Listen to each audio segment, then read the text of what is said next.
चारुलता कहानी में जुड़वां चारू और लता को दिखाया गया है। रवि के उनके जीवन में आने तक चारू और लता विजाग में एक शरीर और आत्मा की तरह रहते थे। दोनों बहनों को उससे प्यार हो जाता है।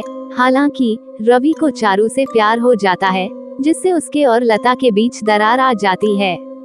अंत में उनकी मां ने सर्जरी के माध्यम से उनके जुड़े हुए शरीर को अलग करने की योजना बनाई। हालांकि सर्जरी के परिणाम स्वरूप लता की आकस्मिक मृत्यु हो जाती है।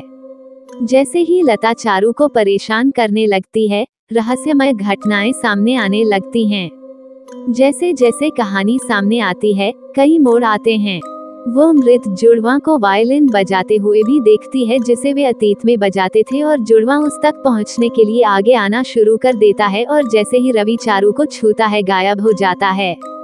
बाद में अस्पताल में रवि जुड़वां बच्चों की मां से मिलने जाता है, जहां वह रवि को कुछ बताने की कोशिश करती है, लेकिन ऐसा करने में असमर्थ होती है। जैसे जैसे समस्याएं कम होने लगी, रवि फिर से जुड़वां बच्चों की मां से मिलने जाता है और वो कब्रिस्तान में उसे कुछ बताती है।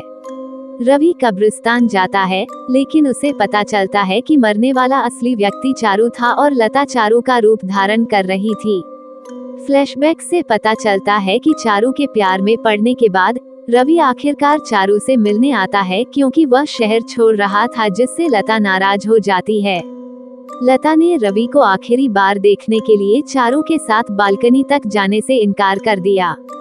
रवि गार्ड को एक कागज देकर चला जाता है, जिसमें चारू की तस्वीर थी, जिससे चारू तो प्रसन्न हो जाती है, लेकिन लता नाराज हो जाती है। लता गुस्से में तस्वीर फाड़ देती है और इससे जुड़वा बच्चों के बीच समस्या पैदा हो जाती है। लता सीढ़ियों पर चारू से लड़ती है और दोनों सीढ़ियों से गिर जाते हैं। इतने में चारू की मौत हो जाती है और लता मदद के लिए अपनी मां को बुलाती है। इसके बाद दोनों अलग हो गए। रवि से लड़ने के बाद लता उसे कुर्सी से बांध देती है और उसे सच बताती है कि वह भी उससे प्यार करती है। चारू की आत्मा गुस्से में घर जला देती है और लता अंदर ही रहती है, जब तक रवि नहीं बताता कि वह भी उससे प्यार करता है। जाने से इनकार कर देती है। लता की मां अपनी इकलौती बेटी को बचाने के लिए रवि को डांटती है और विनती करती है।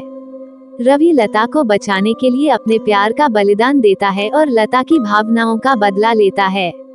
फिल्म का अंत रवि और लता द्वारा चारू की कब्र पर उसके लिए फूल रखने के साथ होता है। जब लता उसकी ओर बढ़ती है तो रवि चारू की आत्मा को मुस्कुराते हुए देखता है, जिसका अर्थ है कि उसने उनके मिलन को आशीर्वाद दिया है।